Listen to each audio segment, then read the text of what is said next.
Hello friends, welcome to a new class. देखिए, हम TGT के लिए जो है सामाजिक विज्ञान का ज्योग्राफी का पार्ट जो है वो सॉल्व कर रहे हैं। ठीक है, घटना चक्र से। तो ये आए हुए प्रीवियस ईयर के सारे क्वेश्चंस को हम ऐसे ही गो थ्रू हो जाएंगे। ठीक है, इससे आपकी एक तैयारी को जो है पता चलेगा कि आपकी तैयारी किस लेवल पे हो चुकी है। ऐसा नहीं है कि ये आए हुए क्वेश्चन है तो आए नहीं हैं, ये बार बार क्वेश्चंस रिपीट होते हैं, तो इनको बहुत ध्यान से करना ज़रूरी है कि आपको 125 में से कम 50-60 क्वेश्चन आपको मिलेंगे डायरेक्ट इसी बुक को सॉल्व करके सिर्फ। ठीक है, बाकी जो आपने पढ़ा है वो आपका प्लस। ठीक है, और ऑप्शन से भी क्वेश्चन मिलेंगे आपको। ठीक है, तो चलिए स्टार्ट करते हैं। तो सबसे पहला क्वेश्चन है उत्तराखंड की सर्वोच्च चोटी का नाम क्या है। तो उत्तराखंड की सर्वोच्च चोटी का नाम हमारा है नंदा देवी। ठीक है, मैं सारे ऑप्शंस नहीं पढ़ूंगा, सीधे क्वेश्चंस और आंसर। ठीक है, अगर आपको आंसर करना है तो आप वीडियो को पॉज करिए, आंसर करिए। ठीक है, उससे आपका समय जाएगा, बचेगा। ठीक है, वैसे मैं सारे ऑप्शंस पढ़ूंगा, पॉज लूँगा, आप आंसर करेंगे तो टाइम ज़्यादा जाएगा। इससे आपको फटाफट रिवीजन कर लेंगे आप। आपने क्वेश्चन पढ़ा, आंसर देखा और आगे बढ़े। ठीक है, अगला क्वेश्चन हमारा है निम्नलिखित शिखरों पर विचार कीजिए। तो इन शिखरों को जो है पश्चिम से पूर्व की ओर लगाना है, तो इनका सही अनुक्रम क्या है। तो जो है पश्चिम से पूर्व की तरफ, यानी कि ऐसे लगाना है हमें। तो सबसे पहले हमारा पड़ेगा कामेत, फिर दूसरे नंबर पर पड़ेगा नंदा देवी, तीसरे नंबर पे धौलागिरी और चौथे नंबर पे कंचनजंगा। ठीक है, तो कंचनजंगा सबसे पूर्व में, कामेत हमारा सबसे पश्चिम में, इन ऑप्शंस के हिसाब से। ठीक है, अगला क्वेश्चन हमारा, यानी कि आंसर इसका हो जाएगा आपका डी नंबर 4 2 1 3, यानी कि कामेत, दूसरे नंबर पे हमारा नंदा देवी, फिर धौलागिरी और कंचनजंगा। अगला क्वेश्चन हमारा है दक्षिण भारत की सर्वोच्च शिखर का नाम क्या है। दक्षिण भारत के सर्वोच्च शिखर का नाम क्या है हमारा, तो अनाईमुड़ी। ठीक, अनाईमुड़ी। अगला क्वेश्चन है पूर्वी घाट की पहाड़ियों की सर्वाधिक ऊंचाई मिलती है। तो कहाँ मिलती है पूर्वी घाट की सर्वाधिक ऊंचाई पहाड़ियों की, तो विशाखापट्टनम तटवर्ती भागों में। देखिए, दक्षिण भारत की सबसे ऊंची चोटी जो है हमारी जो है वो क्या है, अनाईमुड़ी है। ठीक है, पिछले क्वेश्चन में। और ये पूर्वी घाट पहाड़ियों की सर्वाधिक ऊंचाई कहाँ मिलती है, ये क्वेश्चन पूछा है। तो पूर्वी घाट की पहाड़ियों की सर्वाधिक ऊंचाई जो है वो विशाखापट्टनम के अराकू घाटी में जिंदा घाड़ा, ठीक है, जिंदा घाड़ा चोटी है जो 1690 मीटर की है, विशाखापट्टनम के तटवर्ती भाग में। ठीक है, तो इसका आंसर डी। अगला क्वेश्चन हमारा है सिवोक गोला दर्रा निर्मित किया गया है। तो सिवोक गोला दर्रा निर्मित किया गया है तो कहाँ, ये होगा हमारा इसका आंसर तीस्ता नदी द्वारा। ये सिवोक गोला दर्रा निर्मित किया गया है तीस्ता नदी द्वारा। ठीक है, अगला क्वेश्चन हमारा है हिमालय की निम्नलिखित घाटियों में किसमें सिपकिला दर्रा अवस्थित है। तो सिपकिला दर्रा किसमें अवस्थित है, सतलज घाटी में। ठीक है, सिपकिला जो है वो हमारा हिमाचल प्रदेश के कन्नूर जिले में है और यह दर्रा जो है सतलज नदी घाटी में स्थित है। ठीक है, अगला क्वेश्चन हमारा है सूची 1 को सूची दो से सिमुलेट करना है। तो ये भारतीय दर्रे हैं और दूसरी तरफ हमारे हैं कि किस को किससे जोड़ता है। ठीक है, किससे जोड़ता है ये समझ लीजिए। तो जोजिला, ठीक है, जोजिला हमारा कश्मीर से लद्दाख से, जोजिला कश्मीर से लद्दाख। ठीक है, नाथुला सिक्किम से चीन, सिपकिला हमारा हो जाएगा हिमाचल प्रदेश। ठीक है, और लिपुलेख हो जाएगा हमारा उत्तराखंड से चीन। ठीक है, अब कश्मीर से लद्दाख जोड़ रहा है जोजिला, नाथुला जो है हमारा सिक्किम में है तो सिक्किम से चीन को जोड़ेगा, सिपकिला हमारा हिमाचल प्रदेश में है तो इसको हिमाचल प्रदेश से चीन को जोड़ेगा, और लिपुलेख हमारा जो है उत्तराखंड में है तो ये चीन को जोड़ेगा। ठीक है, चलिए बढ़ते हैं अगले क्वेश्चन की तरफ। तो इसका आंसर हो जाएगा हमारा डी नंबर 2 3 1 4। ठीक है, 2 3 1 4। अगला क्वेश्चन हमारा है लघु हिमालय में, एक सेकेंड, ये आ गया, लघु हिमालय में स्थित दर्रे का नाम क्या है। तो लघु हिमालय में कौन सा दर्रा स्थित है, तो बारामूला लघु हिमालय। ठीक है, अब लघु हिमालय कैसे, ये ट्रांस हिमालय, वृहद हिमालय, मध्य हिमालय, लघु हिमालय और फिर शिवालिक। तो लघु हिमालय स्थित है। ठीक है, बारामूला हमारा। ठीक है, अगला क्वेश्चन हमारा है सिपकिला। ये देखिए फिर वही क्वेश्चन को कैसे बनाया उसने, इससे पहले इसने 2017 में पूछा ये क्वेश्चन, सॉरी 2004 में। ठीक है, कि जो जिला किससे किसको जोड़ता है। ठीक है, और सेम जो है आपका अगली बार पूछा 2013 में कुछ नहीं किया है उसने। किससे किसको जोड़ता है हटाकर, किस स्टेट में है वो पूछ दिया है। तो शिवकिला हमारा, अब बताना इसमें कौन सा गलत है। तो शिवकिला हिमाचल प्रदेश बिल्कुल सही। लिपू लेक अरुणाचल प्रदेश में नहीं है हमारा, लिपू लेक जो है वो उत्तराखंड में है। ठीक है, नाथुला सिक्किम में है, जोजिला जम्मू कश्मीर में है। ठीक है, बढ़ते हैं अगले क्वेश्चन की तरफ। अब आ जाएगा अगला चैप्टर हमारा हिंद महासागर और उसमें स्थित द्वीप। ठीक है, तो भारत का एकमात्र प्रसुप्त ज्वालामुखी कहाँ स्थित है। तो भारत का एकमात्र प्रसुप्त ज्वालामुखी कहाँ स्थित है। तो कहाँ स्थित है, अंडमान निकोबार में।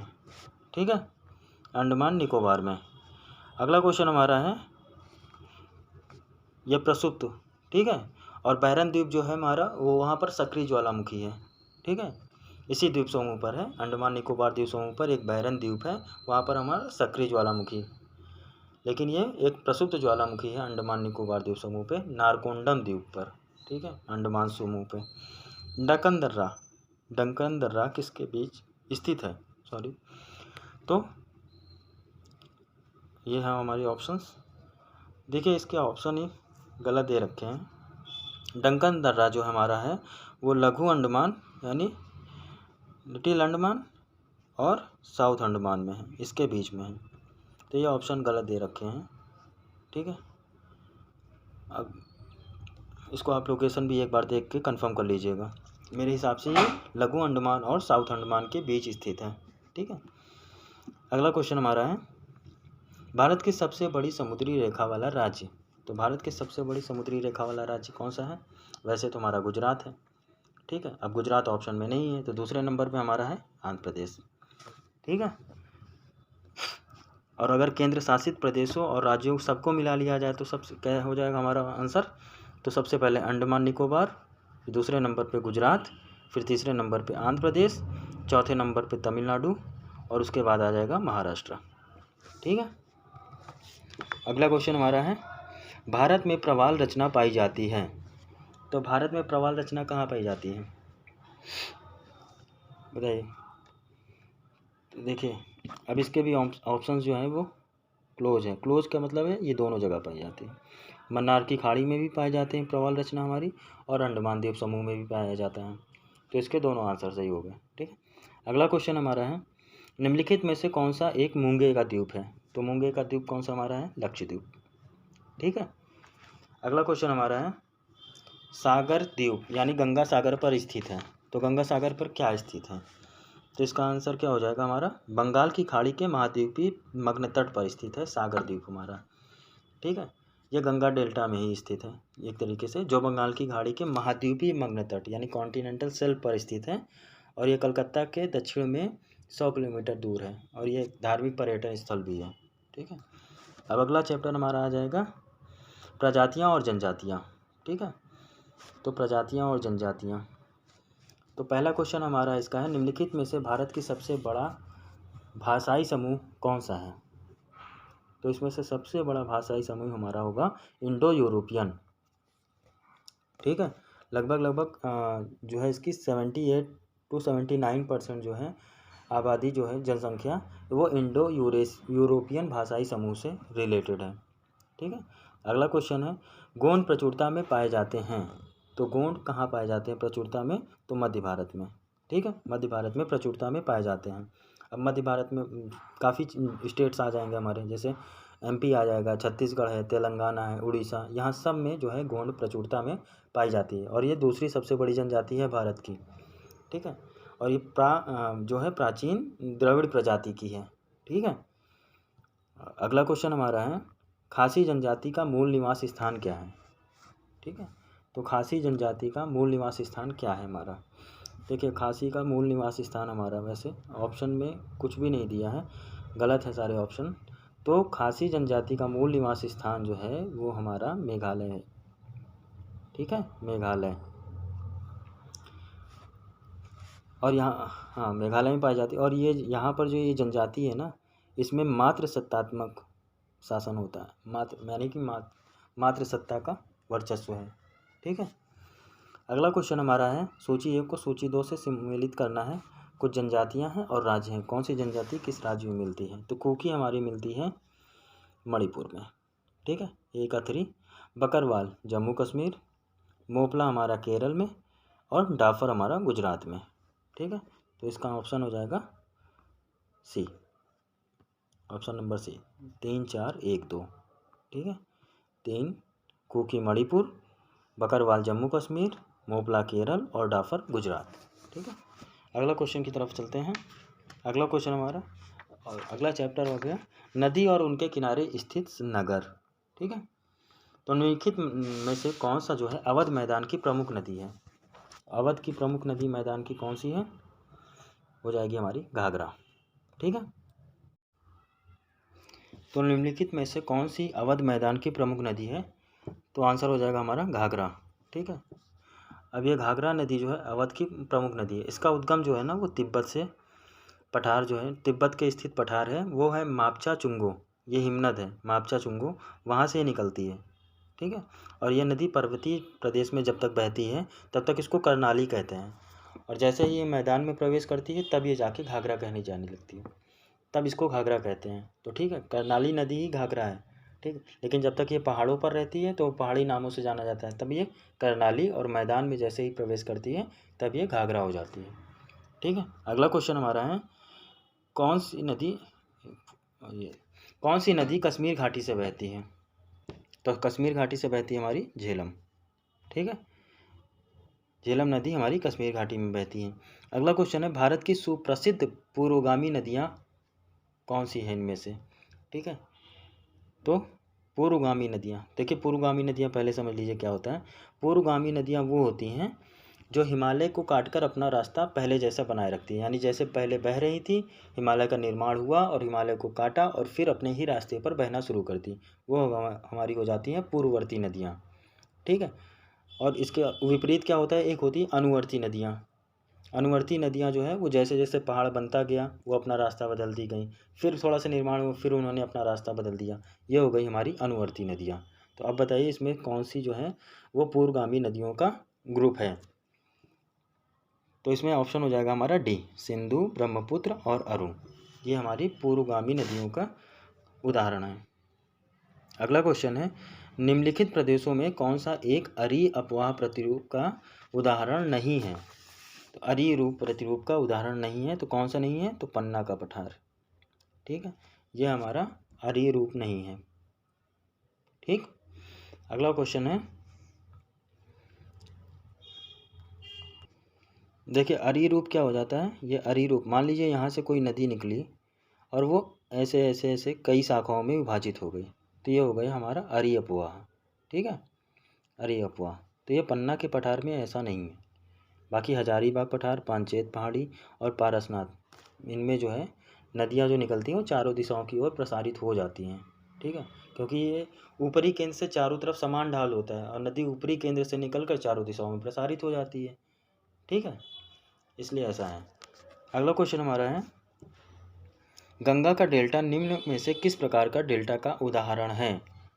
ठीक है, किस प्रकार के डेल्टा का उदाहरण है? तो आंसर हो जाएगा हमारा चापाकार डेल्टा। ठीक है, चापाकार डेल्टा का उदाहरण है, चाप के आकार का। अगला क्वेश्चन हमारा है भारत की प्रमुख नदियाँ और उनके उद्गम स्थलों को जोड़े बनाइए। ठीक है, कौन सी नदी किस उद्गम क्षेत्र से निकलती है? तो ठीक है, यमुना हमारी निकलती है यमुनोत्री से, कृष्णा हमारी निकलेगी महाबलेश्वर, गोदावरी हमारी निकलेगी नासिक से, और महानदी सिहावा। ठीक है, ऑप्शन नंबर 1 4 3 2 1, यमुना, यमुनोत्री, कृष्णा, महाबलेश्वर, गोदावरी नासिक से और महानदी सिहावा से। अगला क्वेश्चन हमारा है कोसी नदी किन 3 नदियों के मिलने से बनती है? ठीक है, कोसी नदी किन 3 नदियों के मिलने से बनती है? तो ये हो जाएगा इसका आंसर हमारा सुन, अरुण और तामूर। ठीक है, अगला क्वेश्चन हमारा है निम्नलिखित नदियों में से किसे अधिक प्रदूषण भार के कारण जैविक मरुस्थल कहा जाता है? तो दामोदर, दामोदर नदी हमारी जो है बहुत अधिक प्रदूषित होने के कारण इसको जैविक मरुस्थल कहा जाता है। अगला क्वेश्चन हमारा है निम्नलिखित कथनों पर विचार कीजिए। तो पहला कथन क्या है कि पश्चिमी घाट की नदियों द्वारा डेल्टा का निर्माण नहीं होता है। ठीक है। अब पश्चिमी घाट की नदियों द्वारा डेल्टा का निर्माण नहीं होता है। कारण क्या दे रहा है, यहाँ नदियाँ अधिकांशतः छोटे प्रवाह क्षेत्रों और अपेक्षाकृत कड़ी चट्टानों पर प्रवाहित होती हैं। ठीक है, बताइए। देखिए, पश्चिमी घाट की जो नदियाँ हैं, अब ये नदियों द्वारा डेल्टा का निर्माण नहीं होता है, ये बोल रहा है। तो पश्चिमी घाट से यहाँ से कोई नदी निकली और ऐसे निकल के इधर गई। ठीक है, क्योंकि ये हमारा पठार तो ये ऊंचा है ना, हमारा दक्षिण भारत का, ओ सॉरी, पश्चिमी घाट हमारा थोड़ा सा ऊंचा है और ये पूर्वी घाट हमारा ढाल हुआ है। तो इधर से नदी निकली और इधर बही। तो जब इधर बह रही है तो जाहिर सी बात है यहाँ तो डेल्टा पर, बंगाल की खाड़ी में तो सारी नदियाँ डेल्टा बनाती हैं। और जो पश्चिम घाट की तरफ गिरेंगी, बहेंगी, पश्चिमी घाट से निकलेंगी नहीं, पश्चिमी घाट की तरफ गिरेंगी, वो नदियाँ हमारा एस्चुरी बनाती हैं, यानी ज्वार नदीमुख। ठीक है, तो पहला ऑप्शन हमारा गलत हो गया। ठीक है, पहला गलत है। दूसरा हमारा क्या है कि ये नदियाँ अधिकांशतः छोटे प्रवाह क्षेत्रों और अपेक्षाकृत कड़ी चट्टानों से प्रवाहित होती हैं, ये बिल्कुल सही है। ठीक है, तो यानी कि ए गलत है और आर सही है, ऑप्शन नंबर डी। ठीक, अगला क्वेश्चन हमारा है, सिंधु नदी अरब सागर में गिरती है। सिंधु नदी अरब सागर में गिरती है, तो इसका उद्गम स्थल कहाँ है सिंधु नदी का। ठीक है, तो सिंधु नदी अरब सागर में गिरती है और इसका उद्गम स्थल है हमारा कैलाश हिमानी, यानी कैलाश से निकलती है। सिंधु नदी मानसरोवर के पास जो है कैलाश पर्वत हिमानी से निकलकर लद्दाख और जास्कर श्रेणी के बीच होकर पाकिस्तान में प्रवेश करती है और फाइनली ये अरब सागर में जाके गिरती है। ठीक है, अब ये ऐसे देखिए, ये मान लीजिए कश्मीर है, तो ये काराकोरम, लद्दाख, जास्कर और ये पीर पंजाल, ये श्रेणी हो गई हमारी। तो ये ऊपर की जो तीनों श्रेणियाँ हैं, काराकोरम, लद्दाख और जास्कर, ये हमारा ट्रांस हिमालय है। और ये जो पीर पंजाल आ गई, ये हमारा इसके नीचे वृहद हिमालय है। अब ये कहाँ से निकल रही है, तो लद्दाख और जास्कर। तो लद्दाख ऊपर वाला, ये लद्दाख और ये जास्कर, इन दोनों के बीच से सिंधु नदी ऐसे निकली और ऐसे ऐसे करते हुए ये सीधे पाकिस्तान में एंटर कर गई। ठीक है, और वहाँ जाकर अरब सागर में गिर जाती है। तो ये पूछ रहा है यहाँ से निकलती है कैलाश हिमानी से। ठीक है, चलिए अगला क्वेश्चन हमारा है, निम्नलिखित नदियों में से कौन सी नदी ज्वार नदमुख बनाती है। ठीक है, यानी एस्चुअरी का निर्माण इनमें से कौन सी नदी करती है। तो इनमें से कौन सी नदी एस्चुअरी का निर्माण करेगी, तो तापी नदी।